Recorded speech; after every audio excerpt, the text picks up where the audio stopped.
Feeling a little ground down by everything right now? Me too.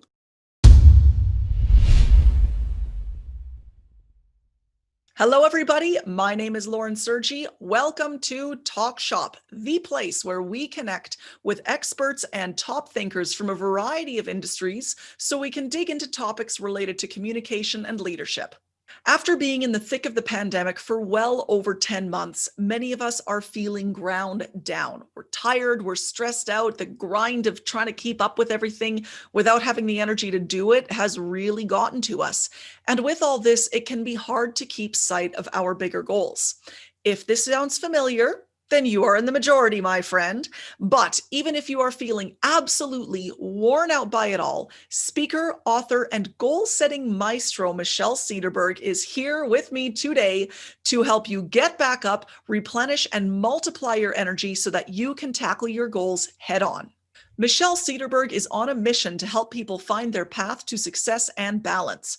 With a master's in kinesiology, a BA in psychology, an extensive background in coaching, and a wicked sense of humor, Michelle is uniquely positioned to help people optimize their mental and physical energy so they can achieve their personal and professional goals. As a certified speaking professional, Michelle has spoken to audiences across North America and has been featured in the National Post, the Huffington Post, Best Health Magazine, Canadian Living, and many more.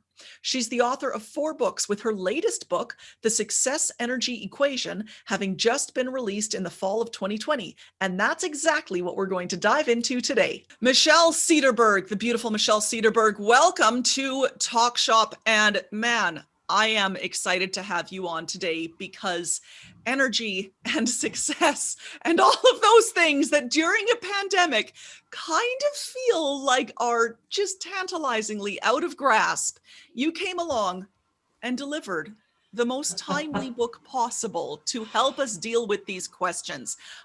This came in the mail about 2 weeks ago for me, and I'm not a fast reader, so the fact that I am through this already is saying something. I'm so glad to hear you say that. Oh yeah, this is so good. This is so good.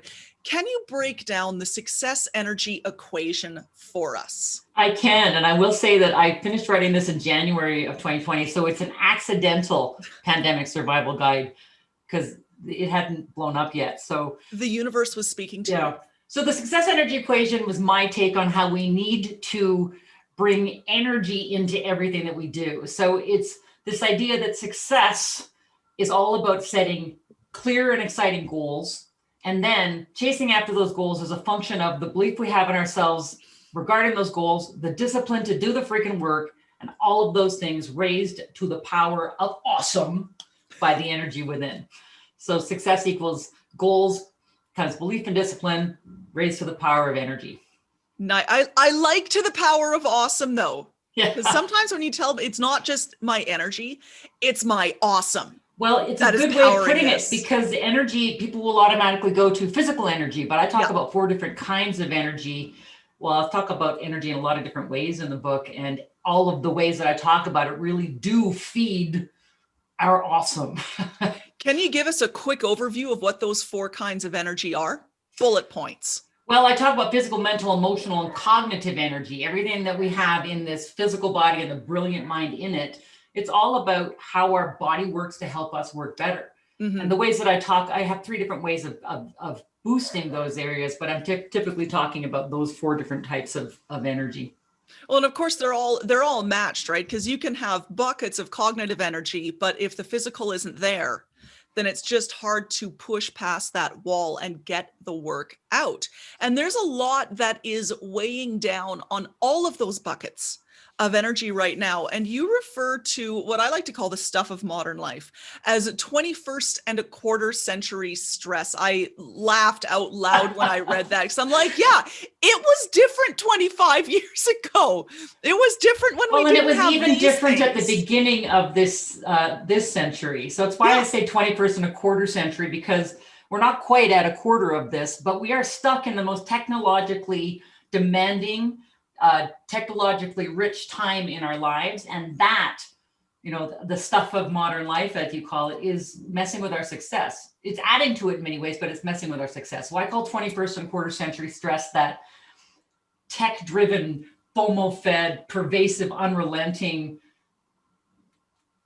digital distress in many ways. All of the things that are coming at us through the day, through our devices, through the news, all of those types of things that take up our precious bandwidth and distract us from what's important right here, right now. And is that what you've been finding has really driven it? Like for both the personal and the professional lifestyle side of things, it's the ongoing go, go, go that the millions of computers we have around us all day are kind of spurring us to be. Is that where that hamster wheel is coming from? I think so. I mean, your listeners can probably know exactly where their phone is right now. They're probably touching it, precious, right? Precious. And if we don't know where it is, we'll twitch. And this little device, it is our entry point into the entire world, especially over the last 10 months. Yeah. It's how we connect with people that we can't see during the pandemic. It's how we are communicating if we're working from home. It's how we're connecting to the news and getting all the information that we need to stay on top of things. It's how we are downtiming ourselves with our social media and games and all of that stuff. So it's a powerful and also fairly frightening little device. Yeah. It is. I definitely have, as I'm staring at mine out of the corner of my eye, being like, I have a love-hate relationship with mine. And as I think many, many, many Yes. people do. And something that you touch on that these devices come up in when you talk about it in your book is our unfortunate capacity for being on autopilot. Mm-hmm. And, with the stress of the pandemic on us, that autopilot feels like it's kind of chugging into overtime. It's weird because before, in those moments when I would catch myself on autopilot, or I had clients who would talk about feeling that way, it was often tied into boredom or just the repetitiveness of their overall job. But now it's almost like the overwhelm has caused our brains to shut down and fire us into that. Yeah. Now, in your section on autopilot, it was one of those points where, again, I was yelling out loud at myself while I was reading it. I'm very vocal. A couple of things really, really jumped out. And the first one was checking the device as soon as you wake up. Now, I don't check mine the instant I wake up. I check it approximately 2 minutes afterwards because I do leave it on the other side of my room. So I have to physically drag my butt over there to check my email, which embarrasses me. And the other thing that you mentioned, which really touched right at the core, was the inability to leave the device alone. So if this is my big, like, solve my problems for me, Michelle. This interview was not my entry into personal therapy time with Michelle Cederberg. But if these behaviors are so stressful, why are we driven to do them? Like it doesn't feel good to be attached to the device in this way. Why do we do it? It's a great question because there's something that's drawing you to it. Yeah. And there is a moment where we're looking for that hit of dopamine. We're looking for that user's high, if you will. Our devices, they've been designed in a way to hook our neural pathways in the same way that gambling and addiction does.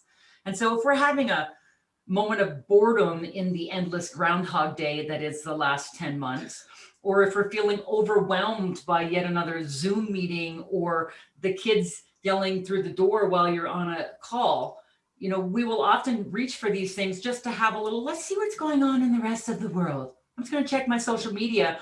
I'm going to check my Instagram to see how many likes I have. I'm going to play a game or populate my Pinterest. And those little moments initially will feed that neural pathway. So we'll have that, okay, there's been a normalcy. And then the mundane aspect of that kicks in. And so then we realize, okay, I'm not doing what I need to be doing. And gosh, all I ever do is when I have a break, I pick up this thing. And then that stress of, you can call it shame, or that stress of, being unproductive, or, gosh, I wish I made better decisions. Malaise kicks in. So it's kind of a dopamine cortisol cycle. It's good. There's the rat pellet. There's the stress that goes with the rat pellet. And I was trying not to laugh there because when you said that, all of this awful stuff is going on and we say, oh, what else could be happening? That is classic parenting advice for dealing with tantruming toddlers, is to redirect and distract. And it just hit me that, oh my God, I am parenting and distracting myself like I would when my kids were toddlers. This is a soother. Oh no. There's a Look reason over there, why, honey. I think. Like we've always been connected to the devices. I think that our device distraction predated COVID. Yeah. We've just become, more cloistered in our home environments now, and we're looking for that little shift out of the mundane, because we're missing a lot of what I call those micro lifts throughout our day that we get simply by being outside of our homes. If you're working outside the home, you'll go to your favorite coffee shop and run into a colleague or a friend and have a quick conversation and pick up your favorite drink and, baked good or whatever it might be. You might take a break at lunch and go for a walk, and you get, while you're out, you notice that there's stuff going on outside that you're interested in. And so all these little lifts, lunch with a friend, whatever it might be, have all been taken away from us. Right. And you mentioned that specifically, breaking up the routine by changing really small things. You mentioned like going on a different route on your way to work, which many of us are not doing right now because we can't. So within the household, is right now, I know that some of you are in places that do not experience the Edmonton winter, but it was minus 25 Celsius out here last night. We're cold. We don't necessarily want to go outside, especially when it takes half an hour to put on enough clothing to make it pleasant. Yes. So within our houses, what sort of little things can we change up that can help shake us out of that autopilot sense? Well, I'm going to push back against the getting outdoors, because that's going to be a sanity saver for so many of us. Warm or cold climates. And I'm in Calgary. It's also cold. So I say there's no such thing as bad weather, just bad clothing. And I will say that sometimes it's just a small hit of outdoors. I've been suggesting since the pandemic began, if you're working from home, walk yourself to work. To make that delineation between home and work, as soon as you're planning on going to the office, throw your jacket on, throw a tube on, grab your gloves, walk around the block or 2 blocks, 5-10 minutes. And then when you come in, take your stuff off and head into your office. A little bit of fresh air to get the brain going, and a little bit of a division between, work and life. And then do that again at the end of the day. Throughout the day, let's face it, we're on our devices a lot. Stand up more when you're having your meetings. I'm standing right now because I find that I since the beginning of the pandemic, I've been sitting more than I ever have in my entire life. And I'm an active person. Yeah. So stand up more, take your breaks. It is so easy to just move from one meeting to the next, to the pile of stuff you have at the desk, to dealing with the kids, to making lunch. Take your breaks and really have those moments where you're device free and just, eating your food mindfully, reading a book with pages that you have to turn, that kind of thing. So in terms of keeping our energy up so that we can find success in the daily work or in the longer goals, it can't just be one big break at some point. You're saying it has to be smaller, regular breaks throughout the day? That's how our brain works. Our brain has a bandwidth of about, 90 minutes to 2 hours of doing decent work before that very energy hungry organ starts to, need fuel and need a break. And if we don't give the break, then yes, you're doing work, but guaranteed your productivity has gone down and you're getting distracted by, shiny things, right? You're reading the same sentence over and over again. You can't solve the problem. You can't stay focused on the meeting, whatever it might be. Your body will send you all sorts of signs for what it needs. And we get busy and distracted and we choose not to listen. And then we head into a minor stress state, and then we're not good for anybody. So yeah, we have to listen to the body and give it what it needs. Every 90 minutes or so, take 5, 10, 15 minutes of stepping away from whatever it is you're working on, preferably tech-free. Yes, I was going to say that it probably really does need to be tech-free, because I know that, many of us will say, I took my break, I checked Facebook, or I checked Twitter, which is the platform right now, which I'm thinking of breaking up with permanently. It's just a trash pile at this point. Now, here's something that's kind of business related. And it is also, I believe, both success and energy related, is that clinging to the social media. And there's many excuses for us clinging to social media, everywhere from, well, that is my break, that's how I'm staying connected with people. But, for people like you and I, where having that public presence is actually a very important side of our business, we're told we have to be on it. We have to be on it for business reasons. You mentioned FOMO earlier. That's a big thing that's put out there. And, whether it's for your own business, if you are an entrepreneur or a business owner, or as part of your job for the work that you do for your employer. So I really want your honest opinion here. I really, really want it. I've been struggling with this. I know that many of my clients have been. You're not alone. Considering the massive amount of noise and toxicity on these channels and the way that they drain our energy and the way they spike our stress, is the payoff of having a presence on social media worth it in the end? It is such a good question. I mean, it's a yes and. Yeah. I'm self-employed as well. You and I both know that, we need to have our presence out there. And I've been the same as you. I've been consuming news at a level that I never have before, largely due to what's happening south of the border and all of the, pandemic craziness. But I think that what we need to do is be strategic.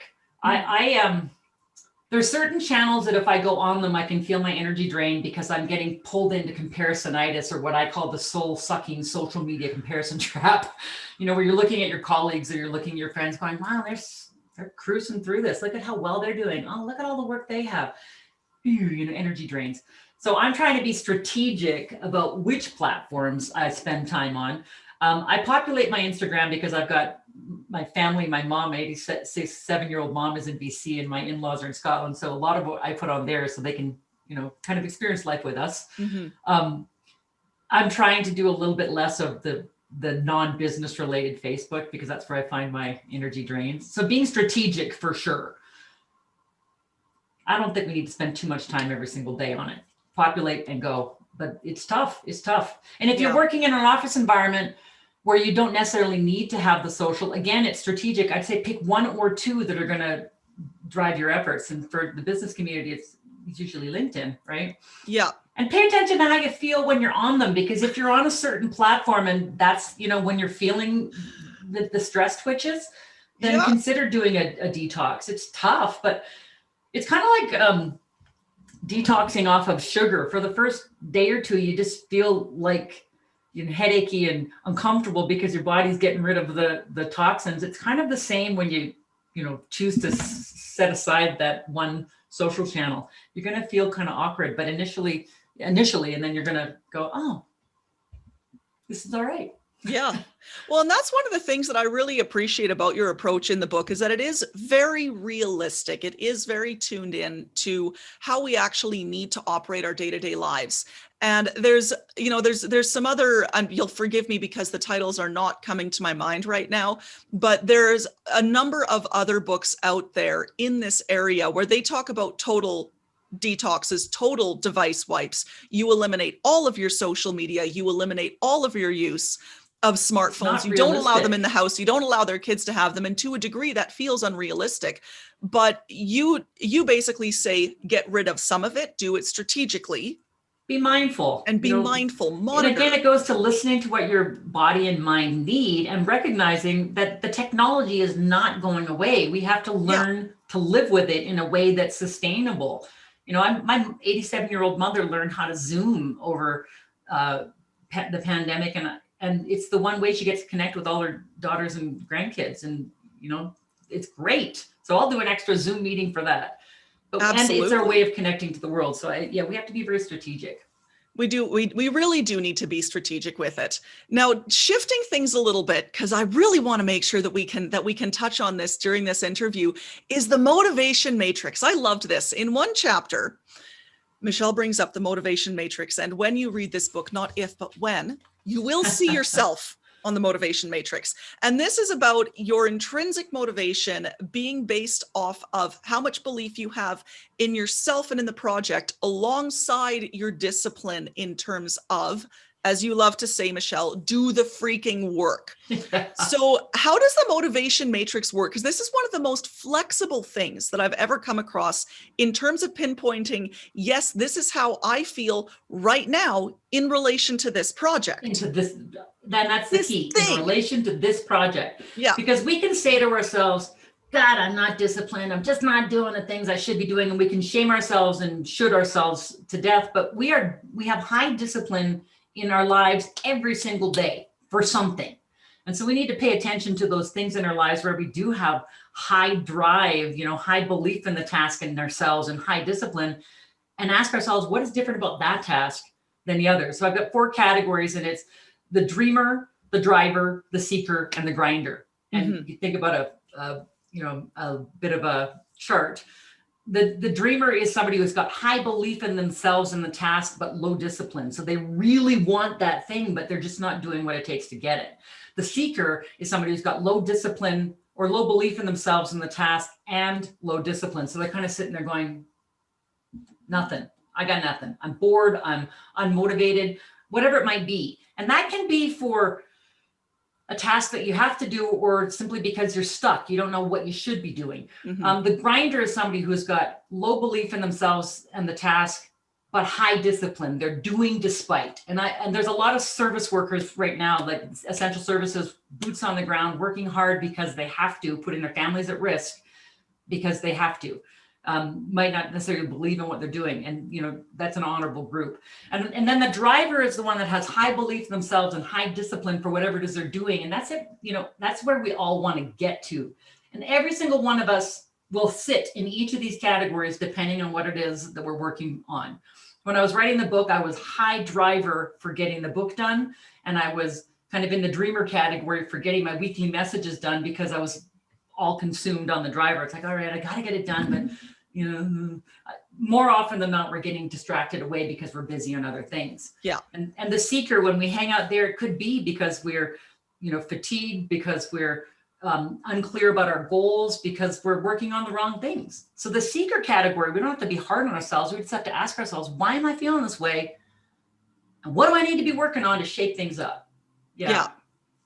And it strikes me that it's okay to feel that way about one thing if you need to be the other way for something else. Like, and that the push to get the book done and to get the book out. Some things can live in seeker land for a little while, and it's okay. It's okay to do that. Does it feel like I'm repeating things to myself? It's okay, Lauren. It's okay. It's okay. I know other people here will relate. I'm creating the book into an Audible right now. I've got a colleague of mine that's voicing it for me, despite the fact that I'm a professional speaker, but I've been listening to my own book and just sitting there going, I need to take my own advice. Isn't that always the way? Now, of course, I look at just about everything through a communication lens. As you know, it's what I do. And one communication situation that immediately came to my mind while reading the book is Zoom fatigue. This is a term that most of us are familiar with right now. Of course, as soon as you say, can you get on another video conference? And people are going, oh, it is almost the entirety of my client work right now is based around dealing with video conferencing. From an energy standpoint, why are people more drained from video conference communication throughout the whole workday versus when they were spending the equivalent amount of time interacting with each other in person? Yeah, well, is this so galling? It comes down to the screen time versus face-to-face time. Yeah. If we're spending a lot of time on Zoom during the day and then we're picking up our phone, we're taking breaks and we're watching TV at the end of the day, we're getting bombarded with, the screen fatigue, if you will. When we're in person, it's a different kind of energy. So, and we actually, when we spend time around people that we enjoy, our body releases oxytocin, which is the hug drug, a happy hormone.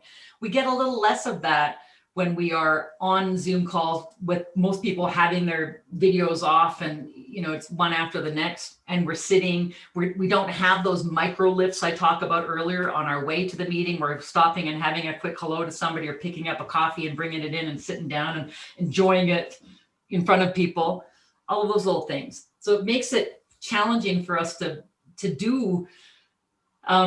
boost our energy on Zoom day after day after day. Mm-hmm.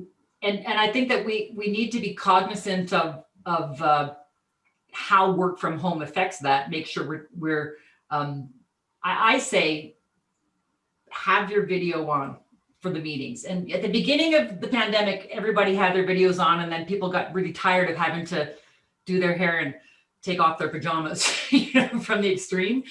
But that one little action of actually getting prepared for the workday will give you a little bit of a boost that's going to help keep you energized. Having the screen on and having to pay attention and giving, this is a respect thing, giving your attention to the speaker, whoever it might be on any given meeting, is a gift these days, because Lauren and I are both professional speakers, and we go on to certain calls where all the screens are off and we're getting no feedback. And normally we've got in-person audiences and we don't get any of that back. I had my last one of the year with all of them with the screens on. It was almost like it was a big hug, because we could just cry, and they were smiling, and I'm like, oh my God, I loved it.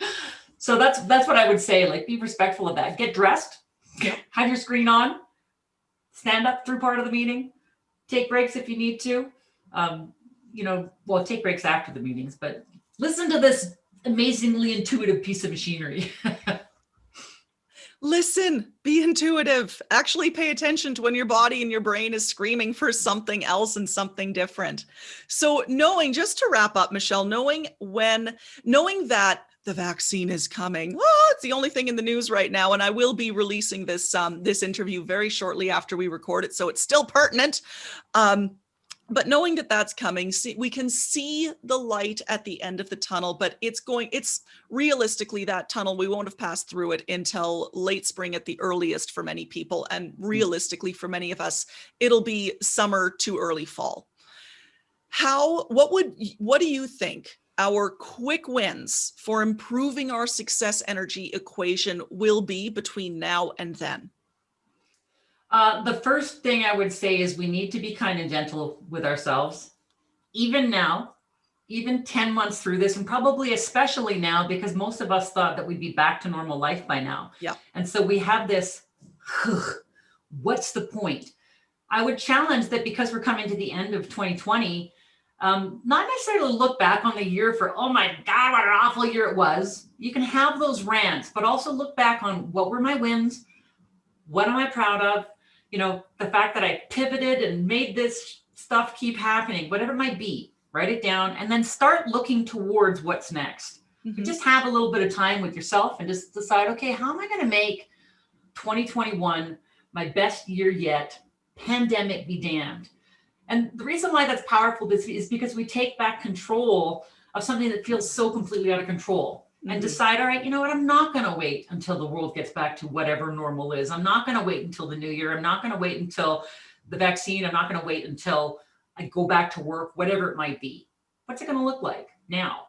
And between now and then, I would also say keep being vigilant with your health, because it's the only thing that's going to carry us through with energy. So get your daily exercise, even if it's a short walk, eat healthfully. I'm trying to drink less wine and eat less COVID bread, get outside daily.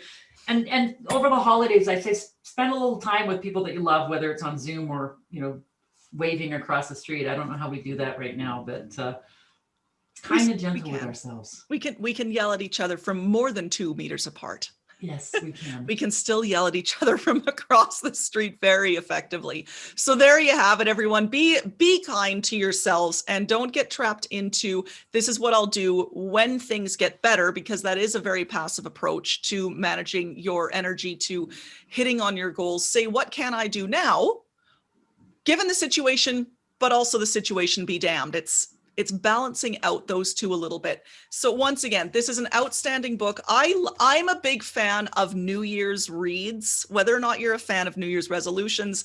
I love New Year's reads, and I strongly recommend this as a New Year's read, whether you pick it up, at the end of January or right away if you're able to get to the bookstore, get your hands on a copy. Now, Michelle, what is the best way to get your book and to find you? One-stop shop, successenergybook.com. You can get the book via Amazon, but if you want a signed copy, successenergybook.com, and I'll get it in the mail right away. I said it's a pandemic, an accidental pandemic survival guide. And I want to say that you will finish reading the book feeling better about yourself. I'm not about shaming. It's a guilt-free approach to doing better for yourself in small steps. And I'm hoping that your listeners got as much out of it as you did. I'm sure they will. And truly, if anyone out there, if you're looking for a really solid start to the new year for your team, for your organization, of course, Michelle speaks to this to companies, to organizations at events. So make sure you look her up. In addition to successenergyequation.com, at michellecederberg.com. I have all of the links in the show notes down below.